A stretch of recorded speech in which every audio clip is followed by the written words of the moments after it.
Hi hello friends. ಏನು ಮಾಡತ್ತಪ್ಪ ಅಂತಂದ್ರೆ ನಾವು ವಿಡಿಯೋ ಮಾಡಕತ್ತ. ಯಾವ ವಿಡಿಯೋಪ್ಪ ಅಂತಂದ್ರೆ ಶಬರಿಮಲೆಗೆ ಬಂದವಿ. ಒಂದು 2-3 ತಾಸು ಮಕ್ಕೊಂಡಿದ್ದೇವೆ. ಯಾಕಂತಂದ್ರೆ ಡೇ ಮತ್ತು ನೈಟ್ ಗಾಡಿ ಹಿಡ್ಕೊಂಡು ಬಂದೀನಿ. ನಮ್ಮ ಮಾಲಾದರ್ಗಳು ಎಲ್ಲರೂ ಗುಡಿಗೆ ಹೋಗ್ಯಾರು. ನಾವು ಇವಾಗ ಎದ್ದೇವಲ್ಲ, ಹಂಗೊಂದು ಸ್ವಲ್ಪ ವಿಡಿಯೋ ಮಾಡಿದ್ದೀವಿ. ಏನಪ್ಪ ಅಂತಂದ್ರೆ ಯಾವಾಗಿದಂದ್ರೆ ಏಪ್ರಿಲ್ ಒಳಗೆ ನಾವು ಬಂದುಬಿಟ್ಟೇವ್ರಿ.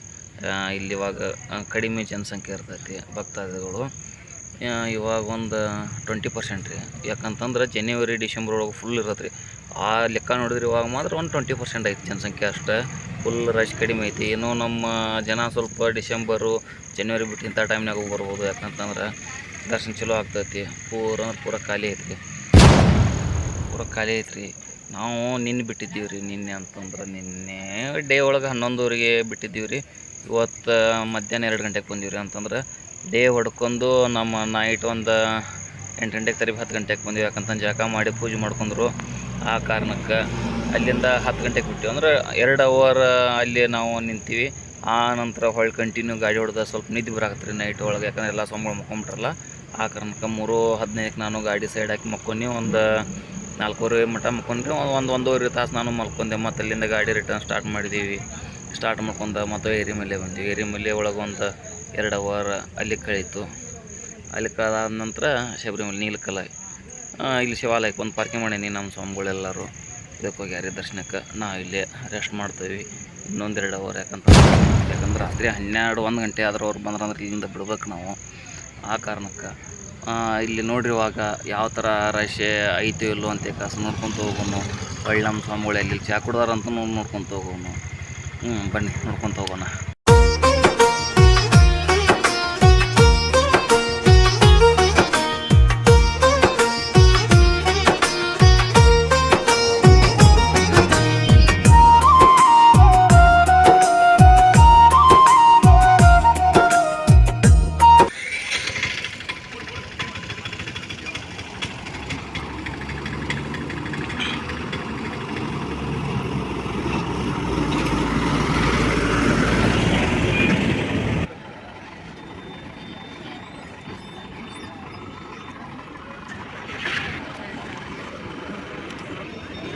ಸ್ನೇಹಿತರೆ, ಅವಾಗ ಫುಲ್ ಸೀಸನ್ಗೆ ಬಂದಾಗ ಅಂಗಡಿಗೆ ಜಾಸ್ತಿ ಇರ್ತಾವೆ. ಅವಾಗ ಅಂಗಡಿ ಜಾಸ್ತಿ ಇಲ್ಲ. ಇಲ್ಲಿ ಅರುಣ್ ಪ್ರಸಾದ್ ಟೈಪ್ ಸಿಗ್ತಾವೆ. ಎಷ್ಟು ಅರುಣ್ ಪ್ರಸಾದ್ 85 ರೂಪಾಯಿ, ಅಪ್ಪಣ್ಣ 50 ರೂಪಾಯಿ ಅಂತೈತಿ. ಇಲ್ಲಿ ತೊಗೊಂಡು ಹೋಗ್ಬೋದು ನಾವು. ಅವಾಗ ಸೀಸನ್ಗೆ ಬಂದಾಗ ಫುಲ್ ರಶ್ ಇರ್ತೈತಿ. ಇವಾಗ ನೋಡಿರಿ ಪೂರ ಖಾಲಿ. ಡಿಸೆಂಬರ್ ಜನವರಿ ಒಳಗೆ ಬಂದಾಗ ರೀ ಫುಲ್ ಅಂದ್ರೆ ಫುಲ್ ರಶ್ ಇರ್ತೈತಿ. ಸ್ವಾಮಿಗಳು ಜನ ಅಷ್ಟು ಇರ್ತೈತಿ. ಬಸ್ಸರ ಇಲ್ಲೇ ನಿಂದ್ರಾಗ ಜಾಗ ಇರಲ್ರಿ. ಆ ಟೈಪ್ ಬಸ್ ಇರ್ತಾವೆ. ಇವಾಗ ನೋಡಿರಿ ಏಪ್ರಿಲ್ ಒಳಗೆ, ಇವತ್ತು ಏಪ್ರಿಲ್ 16 ತಾರೀಕು, ಪೂರ ಖಾಲಿ. ಯಾಕಂತಂದ್ರೆ ಆ ಬಸ್ಸೂ ಅಷ್ಟೇ ಇರೋಲ್ಲ. ಯಾಕಂದ್ರೆ ಜನ ಕಡಿಮೆ ಅದಾರ ಅಂದ್ರೆ ಅವ್ರು ಬಸ್ ಮಾತ್ರ ಕಡಿಮೆ ಬಿಟ್ಟಿರ್ತಾರೋ. ಇವಾಗ ನೋಡ್ರಿ ಎಲ್ಲ ಜಾತ್ರೆಗೆ ಹೊಂಟಿರ್ತಾರೋ.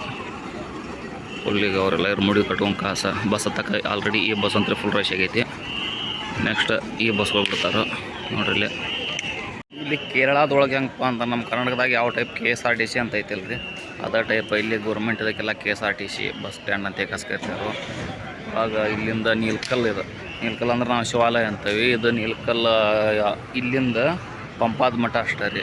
ಮಿನಿಮಮ್ ಒಂದು 15 ಕಿಲೋಮೀಟ್ರ್ ಆಗ್ಬೋದು. 15 ಕಿಲೋಮೀಟ್ರಿಗೆ ಹೆಚ್ಚು ಕಡಿಮೆ ಒಂದು 60 ರೂಪಾಯಿ 70 ರೂಪಾಯಿ ಚಾರ್ಜ್ ಮಾಡ್ತಾರೆ ಇಲ್ಲಿ ಬಸ್ ಒಳಗೆ. ಇಲ್ಲಿ ಗೌರ್ಮೆಂಟು ಅಂತಂದ್ರೆ ದುಡ್ಡು ಆ ಟೈಪ್ ಜಾಸ್ತಿ ತಿಂತಾರೋ. ದೇವ್ರಿಗಂತ ಕಾಸಿಗೆ ಜನ ಬರೋದು.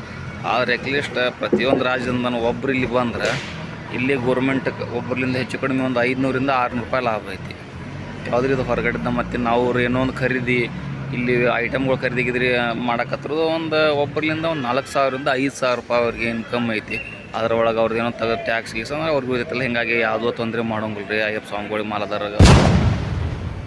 ಇಲ್ಲಿ ನವಂಬರು ಡಿಸೆಂಬರ್ ಜನವರಿ ಒಳಗೆ ಬಂದ್ರೆ ನಮ್ಮ ಅಯ್ಯಪ್ಪ ಸ್ವಾಮಿಗಳು ಮಾಲಾದಾರಗಳು ರೆಸ್ಟ್ ಮಾಡ್ತಿದ್ರು. ವಿತ್ ಚೆಕ್ಕಿಂಗ್ ಮಾಡೋಕ್ಕೆ ಇಲ್ಲಿ ಪೊಲೀಸರು ಇರ್ತಿದ್ರು. ಇಲ್ಲಿಂದ ಚೆಕ್ ಮಾಡ್ಕೊಂಡಿಂದ ಪಾಸ್ ತೊಗೊಂಡು ಹೋಗ್ತಿದ್ವಿ. ಇವಾಗೆಲ್ಲ ಪೂರ ಖಾಲಿ ನೋಡಿರಿ. ಪೂರ ಖಾಲಿ ಏನೇನೂ ಇಲ್ಲ. ಈ ಟೈಪ್ ಐತ್ರಿ. ಯಾಕಂತಂದ್ರೆ ನಾನು ಇಷ್ಟು ವರ್ಷ ಒಳಗೆ ಇವಾಗ ಫಸ್ಟ್ ಟೈಮ್ ಏಪ್ರಿಲ್ ಒಳಗೆ ಬಂದಿದ್ದಿಲ್ಲ. ಅಂತಂದ್ರೆ ಯಾವಾಗಾದ್ರೂ ಜನವರಿ ಡಿಸೆಂಬರ್ ಒಳಗೆ ಬರ್ತೀನಿ.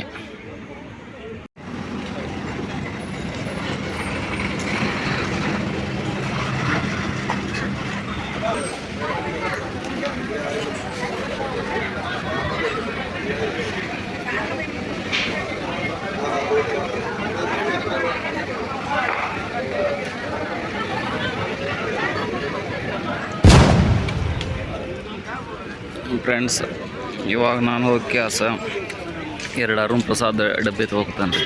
ಯಾಕಂತಂದ್ರೆ ನನಗೂ ಮನೆಯೊಳಗೆ ಹೇಳಿದ್ರಲ್ಲ, ಆ ಕಾರಣಕ್ಕೆ ಇಲ್ಲಿ ಐತೆ ನೋಡ್ರಿ ಅಪ್ಪನ ಮತ್ತು ಅರವಿನ ಕೌಂಟ್ರ್ ಅಂತ ಕಸ ಎರಡು ಅರುಣ್ ಪ್ರಸಾದ್ ಡಬ್ಬಿ ತೊಗೊಂಡ ನೋಡ್ರಿ ಯಾವ ಟೈಪ್. ಇವಾಗ ನಾನು ಎರಡು ಅರುಣ್ ಪ್ರಸಾದ್ ತೊಗೊಂಡಿರಿ ಅಲ್ಲಿ ಇಟ್ಟಾರಲ್ಲ, ಅದು ನಾವು ಮನೆಗೆ ಯಾಕೆ ಇಲ್ಲಿ ಯಾವುದೋ ಲಾಡು ಪ್ರಸಾದ ಅಂತ ಇಟ್ಟಿರ್ತಾರೋ ಮತ್ತು ಚೇಂಜ್ ಕೊಡತ್ತಾರೆ. ಇಲ್ಲಿಂದ ನಾವು ತೊಗೊಂಡು ಸೀದಾ ನಮ್ಮ ಗಾಡಿ ಕಡೆ ಹೋಗ್ಬೇಕು ರೀ. ಫ್ರೆಂಡ್ಸ್, ನಾವು ಅರುಣ್ ಪ್ರಸಾದ್ ಡಬ್ಬಿ ತೊಗೊಂಡಿದ್ದೀವಿ ನೋಡ್ರಿ. ಇಲ್ಲಿ 2 ಚೀಟಿ ಕೊಟ್ಟರು, ಯಾವುದಕ್ಕೂ ಮೋಸಲ್ಲ ಆ ಥರ. ಯಾಕಂತಂದ್ರೆ ಇಲ್ಲಿ ಎಲ್ಲ ಲೀಗಲಾಗಿ ದೇವಸ್ಥಾನಕ್ಕೆ ಇನ್ನೂ ಸುಡಾಕತ್ತವ್ರಿ ಅರುಣ್ ಪ್ರಸಾದ್ ಡಬ್ಬಿ. ಯಾಕಂತಂದ್ರೆ ನಮ್ಗೆ ಇಲ್ಲಿ ಬನ್ನಿ ಒಂದು ಜನ ನಮ್ಗೆ ಅರುಣ್ ಪ್ರಸಾದ್ ಡಬ್ಬಿ ತೊಗೊಂಬ ಅಂತ ಹೇಳ್ತಾರೆ. ಎರಡು ಓದಿವಿ ಅಂತಂದ್ರೆ ಮನೆಗೆ ಒಂದು ಎಲ್ಲ ಫ್ರೆಂಡ್ಸ್ ಸರ್ಕಲಿಗೆ ಒಂದು ಸ್ವಲ್ಪ ಕೊಟ್ಟಿವಿ ಅಂತ. ನಮ್ಮ ಸೋಮಗಳಿಗೆ ಆಲ್ರೆಡಿ ದೇವಸ್ಥಾನಕ್ಕೆ ಹೋಗ್ಯಾರಿ ಶಬರಿಮಲೆಗೆ. ನಾನು ಫುಲ್ ನೈಟ್ ಮತ್ತು ಡೇ ಎಲ್ಲ ನಿನ್ನೆ ಬೆಳಗ್ಗೆ ಬಿಟ್ಟಿದ್ದೆ ರೀ. ನಿನ್ನೆ ಬೆಳಗ್ಗೆ 11:00 ಬಿಟ್ಟಿದ್ನಲ್ಲ, ಆ ಕಾರಣಕ್ಕೆ ಡೇ ಮತ್ತು ನೈಟ್ ಹುಡ್ಕೊಂಡು ಇವತ್ತಿನ ದಿನ ಇಲ್ಲಿ ಮಧ್ಯಾಹ್ನ 2 ಗಂಟೆಗೆ ಬಂದೆ. ಆ ಕಾರಣಕ್ಕೆ ನನಗೆ ವಾಕಾಗಿಲ್ಲ. ಒಂದು 3 ರಿಂದ 4 ತಾಸು ಮಕ್ಕೊಂತೀನಿ ನಾನು. ಎಚ್ಚರ ಆಗಿದ್ದಕ್ಕೆ ಸ್ವಲ್ಪ ಏನೋ ತೋರಿಸ್ಬೇಕು ಅನ್ಸಾಕತ್ತಲ್ಲ, ಆ ಕಾರಣಕ್ಕೆ ವೀಡಿಯೋ ಮಾಡಾಕತ್ತೀನಿ ರೀ. ನಮ್ಮ ಸ್ವಾಮಿಗಳೆಲ್ಲ ಬರ್ಬೇಕಪ್ಪ ಅಂತ ಒಂದು ರಾತ್ರಿ 12-1 ಗಂಟೆ ಆಗ್ಬೋದು. ಬಂದ್ರಂದ್ರೆ ಇಲ್ಲಿಂದ ನಾವು ನೆಕ್ಸ್ಟ್ ಪಂದಳಂ ಹೋಗ್ತೀವಿ ರೀ. ಪಂದಳಂ ಅಂತ ನಮ್ಮ ಅಯ್ಯಪ್ಪ ಸ್ವಾಮಿ ಬೆಳೆದಂಥ ಊರು, ಅಲ್ಲಿ ಅರಮನೆ ಐತಿ ರೀ, ಅದನ್ನು ನೋಡಕ್ಕೆ ಹೋಗ್ತೀವಿ. ಪಂದಳ ಹೋಗ್ತೀವಿ ರೀ. ಪಂದಳದಿಂದ ಗುರುವಾರದಿಂದ ಧರ್ಮಸ್ಥಳ, ಆನಂತರ ಧಾರವಾಡ ಆಗ್ತದೆ ರೀ. ಮಿನಿಮಮ್ ಒಂದು 6 ದಿನ ಜರ್ನಿ ಐತ್ರಿ. ಆದ್ರೆ ಡ್ರೈವರ್ಗೆ ಮಾತ್ರ ರಶ್ ಸಿಗೋದಿಲ್ಲ ಇಲ್ಲಿ ಶಬರಿಮಲೆ ಬರ್ಬೇಕಂತಂದ್ರೆ. ಯಾಕಂದ್ರೆ ಕೇರಳ ರೋಡ್ ವರ್ಕ್ ನಡೆದು ಬಿಟ್ಟತ್ರಿ. ಮೊದಲೆಲ್ಲ ಸಿಂಗಲ್ ದಾರಿ ಇತ್ತು. ಇವಾಗ ರೋಡ್ ವರ್ಕ್ ನಡೆದಿದ್ದಕ್ಕಾಗಿ ಭಾಳ ಟ್ರಾಫಿಕ್ ಆಗ್ತೈತಿಲ್ಲ, ಆ ಕಾರಣ ಚಾನ್ಸ್ ನೈಟ್ ಹೋಗ್ತೀವಿ. ಇಲ್ಲಿ ಡೇಕ್ಕಿಂತ ನೈಟ್ ನಾವು ಗಾಡಿ ಹೊಡೆದಿಪ್ಪ ಅಂತಂದ್ರೆ ದಾರಿ ಸಾಕ್ತೈತೆ ರೀ. ಯಾಕಂತಂದ್ರೆ ಡೇ ಒಳಗೆ ಭಾಳ ರಶ್ ಆಗ್ತೈತಿ. ರೋಡ್ ಆಜು ಬಾಜುನೂ ಮನೆ ಇರ್ತಾವಲ್ಲ, ಆ ಕಾರಣಕ್ಕೆ. ಅದರ ಬೇರೆ ಒಂದು 6 ವರ್ಷ ಆಯ್ತು ಇಲ್ಲಿ ಕೇರಳದೊಳಗೆ ರೋಡ್ ಮಾಡತ್ತಾರಲ್ಲ, ರೋಡಿಂದ ಒಂದು ಭಾಳ ಪ್ರಾಬ್ಲಮ್ ಆಗಿಬಿಟ್ಟತ್ರಿ ರೀ. ಸಿಂಗಲ್ ದಾರಿ ಇರ್ತೈತೆ ಆಜು ಬಾಜು. ಆ ಕಾರಣಕ್ಕೆ ಚಾನ್ಸ್ ನೈಟ್ ಹೊಡಿತಾರೆ ನಮ್ಮ ಡ್ರೈವರ್ಗಳೆಲ್ಲರೂ. ನಿದ್ದಿಗೆಟ್ಟು ಬಂದ್ರೂ ಮತ್ತು ಅಯ್ಯಪ್ಪ ಸ್ವಾಮಿಗೆ ಹೋಗಿ ಭೇಟಿ ಆಗ್ಬೇಕಂತ ಕಾಸು ಹೋಗೇ ಬಿಡ್ತಾರೆ ನಿದ್ದಿಗೆಟ್ಟು ಕಾಸು. ಆ ಕಡೆಯಿಂದ ಬಂದ್ರಂದ್ರೆ ಎಲ್ಲ ನಮ್ಮ ಮಾಲದಾರಗಳು ಬಂದ್ರೆ ರಿಟರ್ನ್ ಮತ್ತು ಬಿಟ್ಟೇ ಸ್ವಲ್ಪ ತ್ರಾಸ ಆಗ್ತದೆ. ಜನವರಿ ಒಳಗಿದ್ದಷ್ಟು ರಶ್ ಅಂತಿಲ್ಲ, ಇನ್ನೂ ಜನ ಬರ್ತಾರೆ ಹೊಂಟಾರ ದರ್ಶನಕ್ಕೆ. ಯಾಕಂತ ನಾಳೆ ಅಥವಾ ನಾಡ್ದು 18ನೇ ತಾರೀಕು ಬಂದಾಗುತ್ತೆ ರೀ, ಸಾಯಂಕಾಲ 5 ಗಂಟೆಗೆ. 11ನೇ ತಾರೀಕಿಂದ 18ನೇ ತಾರೀಕಿನ ಮಟ್ಟ ಚಾಲೂ ಐತಿದ್ದಕ್ಕೆ ಜನಸಂಖ್ಯೆ ಈಗೂ ಇರ್ತಿರ್ತೈತೆ ರೀ. ಆದರೂ ಐತಿ. ಜನವರಿ ಒಳಗಿಂತ ಒಂದು 80% ಕಡಿಮೆ ಐತಿ. ಒಂದು 20% ಮಾತ್ರ ಭಕ್ತಾದಿಗಳು ಬರತ್ತಾರೋ. ಈ ವಿಡಿಯೋ ನಿಮ್ಗೆ ಇಷ್ಟ ಆದ್ರೆ ಶೇರ್ ಮಾಡಿರಿ, ಲೈಕ್ ಮಾಡಿರಿ, ಕಮೆಂಟ್ ಮಾಡಿರಿ. Thank you for watching.